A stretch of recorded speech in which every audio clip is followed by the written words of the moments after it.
Horror Stories by Forest Secrets.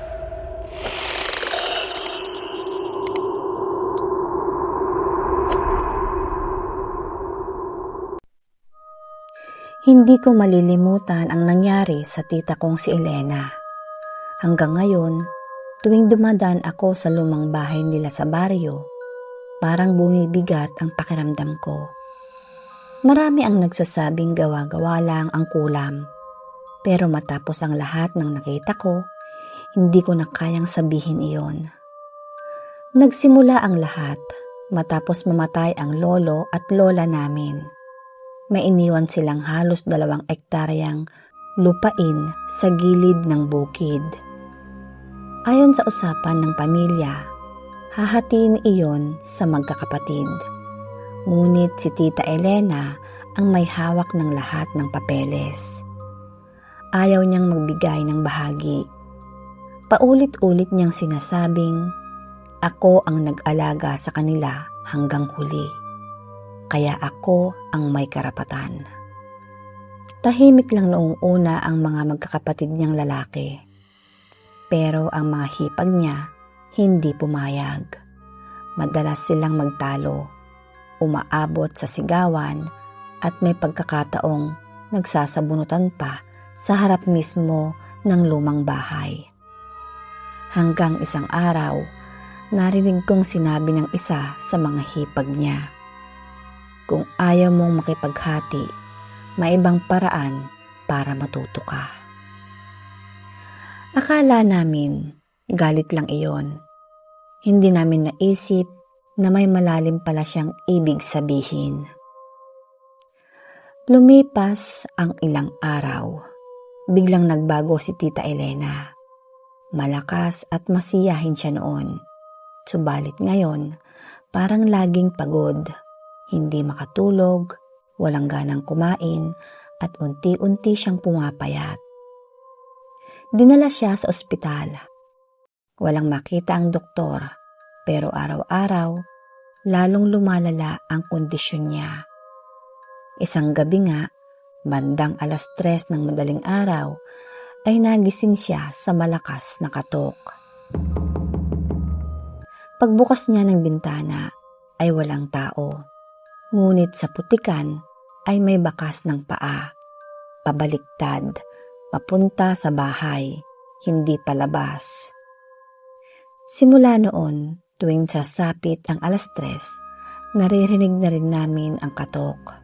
Minsan sa bintana, minsan sa bubong, minsan ay sa mismong pintuan pa. Pero kapag bubuksan ay wala namang tao. Isang umaga, napansin naming may kakaibang amoy sa kwarto ni Tita Elena. Parang nabubulok na karne. Hinanap namin ang pinagmumulan noon hanggang makita namin. May maliit na supot sa ilalim ng kama. Nang buksan ay may lamang buhok, pako, itim na sinulid at maliit na manikang yari sa tela. May nakapulupot na pulang tali sa leeg nito.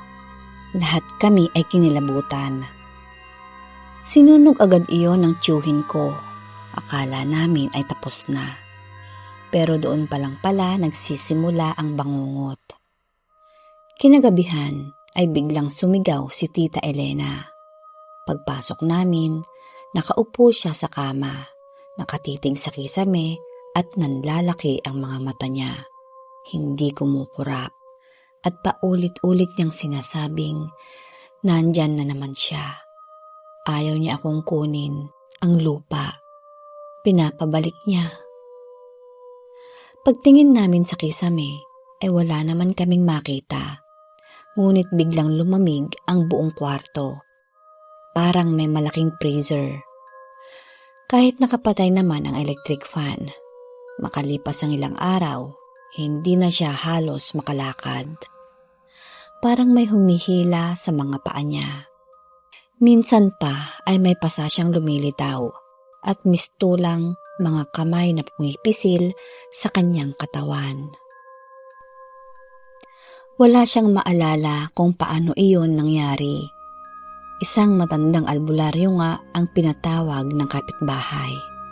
Pagdating pa lang niya sa bakuran ay huminto siya, napapikit at sinabing, "Hindi simpleng kulam ito, may ipinadala."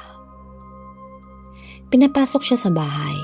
Paglapit niya kay Tita Elena ay bigla itong nagsimulang mangisay.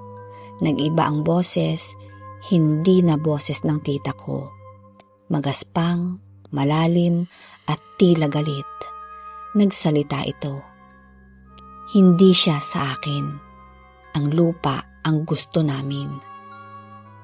Lahat kami ay natulala. Nagdasal ang matanda. Nagwisik ng banal na tubig at habang paulit-ulit na nagdarasal. Maya-maya, biglang sumabog ang salamin ng aparador. Walang humawak, walang tumama, kusang nabasag lang. Nagkagulo ang lahat. Matapos ang halos 1 oras, ay biglang nawalan ng malay si Tita Elena.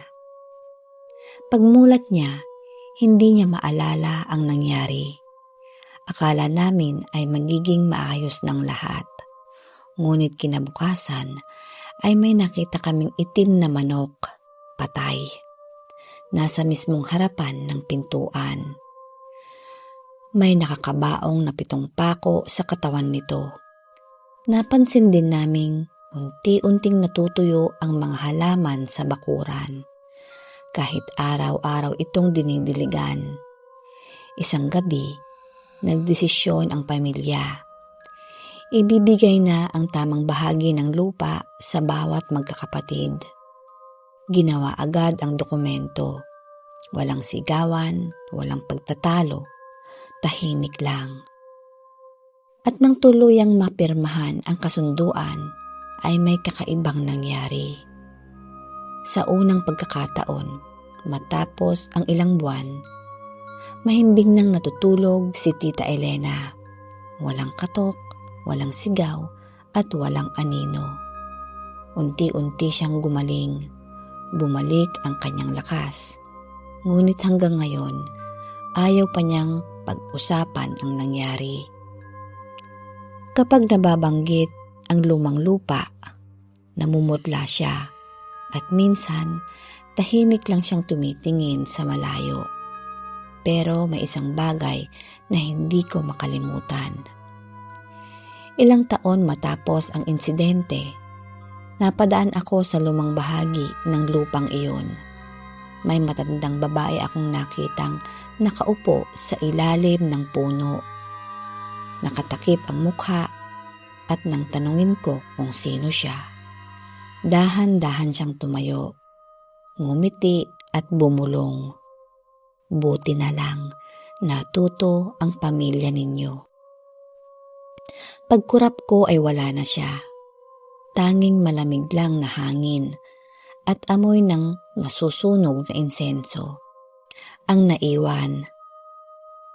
Hanggang ngayon, wala pa ring makapagpaliwanag kung nagkataon lamang ba ang lahat o may kapangyarihang talagang gumagalaw kapag ang kasakiman at galit ay humahantong sa paghihiganti.